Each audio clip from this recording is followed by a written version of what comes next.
And we live in this show me generation, this prove it to me generation.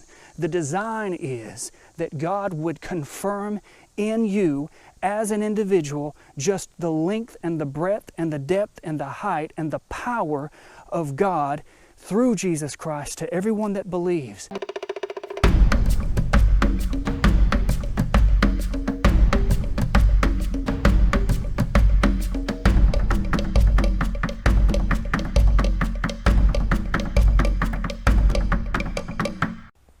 In Genesis 1, we see a process. It begins in darkness and it ends in rest. Creation begins with no form, but culminates in a place that is able to receive the image and the likeness of God.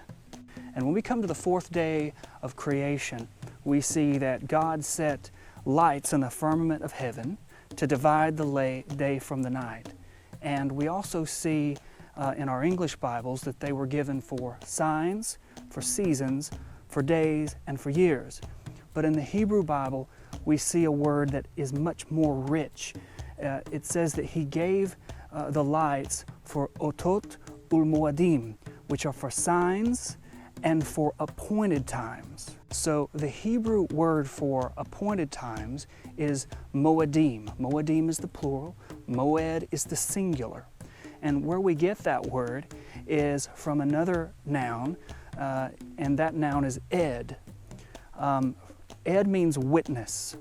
And from this word we get another word that sounds similar. We have ed, and we also have a Hebrew word called od.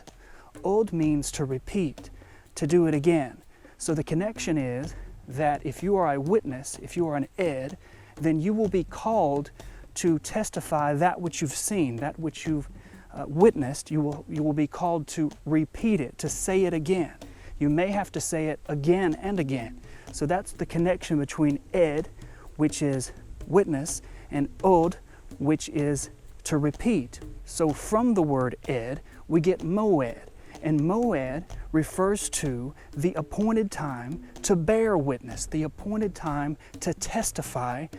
So the scriptures say that the dividing of the light was given so that we might comprehend the moedim, the appointed times.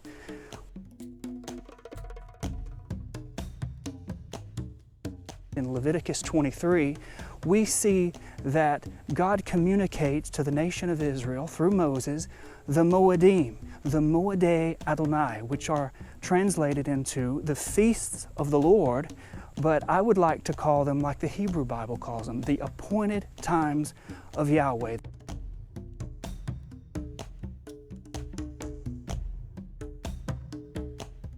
So they testify to the fact that God made appointments, that God set the appointed times. So it is not a coincidence that when God began to communicate the Moedei Adonai to Moses, that He did so in 7 distinct annual feasts that correspond and overlay the 7 days of creation.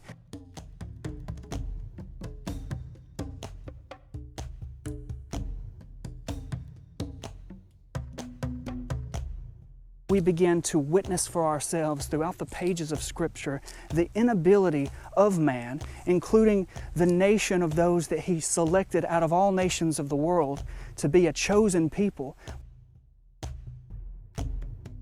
God Himself set an appointed time. He set an appointed time to be the witness and to repeat again what it is that He would fulfill inside of you. And then He's called us to be witnesses for the saving grace that He has exercised on our behalf. The focus is no longer what is it that man can do for God, but it becomes what did God do for man? The Scripture says to taste and see that the Lord is good. And once you've tasted that, you can't help but bear witness to the saving life that's in it.